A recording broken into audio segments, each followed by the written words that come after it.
মাথাভাঙ্গায় ফের আবাসের কাটমানি ফেরত দিল তৃণমূল নেতা। মাথাভাঙ্গা এক ব্লকের হাজরাহাট 2 গ্রাম পঞ্চায়েতের উপপ্রধান হাসেম আলী সহ এলাকার তৃণমূল নেতারা আবাসের নাম করে কাটমানি নিয়েছিল, সেই টাকা সোমবার আমবাড়ি এলাকায় ফেরত দিল। জানা গেছে উপপ্রধান বাড়িতে না থাকায় উপপ্রধানের লোকজন এসে প্রায় 35 জনকে আবাসের টাকা ফেরত দিল।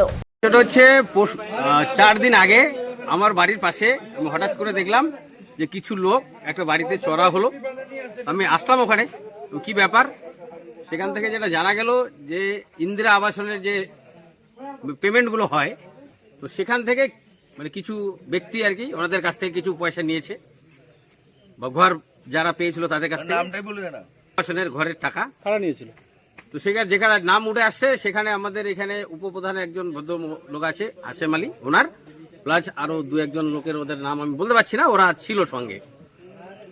তো সরকার পরিবর্তন হওয়াতে আজকে সবার কাছে জিনিসটা ক্লিয়ার হয়ে গেল।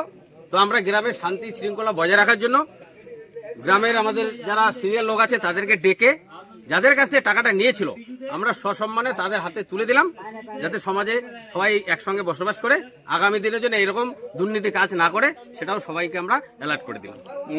হ্যাঁ, নেতাদের যেহেতু নেতারা এই মুহূর্তে এরা কোথায় গেছে ওদের খোঁজ খবর পাওয়া যাচ্ছে না, সেটা আমরা সামাজিক লোক হিসাবে সিনিয়র লোক যারা ছিল তাদেরকে নিয়ে আমরা এটাকে আজকে সমাধান করে দিলাম। কতজন কত টাকা দিলেন? আমরা এখানে আজকে মোটামুটি 30 জনের মতো হবে, যারা কেউ 5,000, 35 জন, যারা 5,000, 2,000, 4,000 যে যে টাকাটা দিয়েছিল আমরা সসম্মানে তাদের হাতে তুলে দিলাম, ফেরত দিলাম। কি নাম আপনার? আমরা হাফিজার রহমান, আমি মাথাভাঙ্গা বাসিন্দা। টাকাটা আপনারা আপনাদের থেকে টাকাটা ফেরত না, যে যারা টাকাটা নিয়েছিল তারা টাকাটা আমাদের হাতে দিল, আমরা কি করলাম সবাইকে ডেকে সসম্মানে তাদের হাতে টাকাটা আমরা ফেরত দিলাম। আমরা একটা মধ্যস্থকারী হিসাবে এই কাজটা করলাম। আর যারা নিয়েছিল তারা এই মুহূর্তে ওদের আমরা দেখতে পাচ্ছি না, হয়তো ওরা বাড়ির বাইরে আছে কোথাও। আপনি ঘর পেয়েছিলেন? আমি পাইনি। কে পেয়েছিল? ঠাকুমা পেয়েছিল। কত টাকা নিয়েছিল আপনাদের কাছ থেকে? 5,000। আজকে কত টাকা পেলেন? 5। মামুন্দি। আর ঠাকুমার নাম? কল্যাণী রানীতি। এটা ওই আবাস যোজনার টাকা নিয়েছিল এখানকার যে পঞ্চায়েত, হাজরাট 2 নং গ্রাম পঞ্চায়েতের উপপ্রধান, উনি এদের থেকে কাটমানি নিয়েছিল আবাস যোজনার ঘরের জন্য। এই টাকাগুলোই সেদিন ওরা গ্রামবাসী বিক্ষোভ দেখিয়েছিল, বাড়ি ঘেরাও করেছিল, তারপরে ওরা কথা দিয়েছিল যে আমরা টাকাটা ব্যাক করব। আজকে তারা সেই টাকাটা ব্যাক করেছে।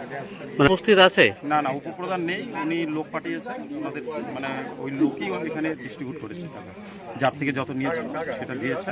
আরও এখনও দেখা যাচ্ছে কয়েকজন পায়নি, তাদের সঙ্গে আলোচনা করে সেই টাকাটাও ফিরিয়ে দেওয়ার চেষ্টা করা হবে। আপনার নাম? আমার নাম স্বপন দাস, আমি হাজরাট 2 নং গ্রাম পঞ্চায়েত সদস্য এবং মাথাভাঙ্গা 4 নং মণ্ডল সহসভাপতি বিজেপি।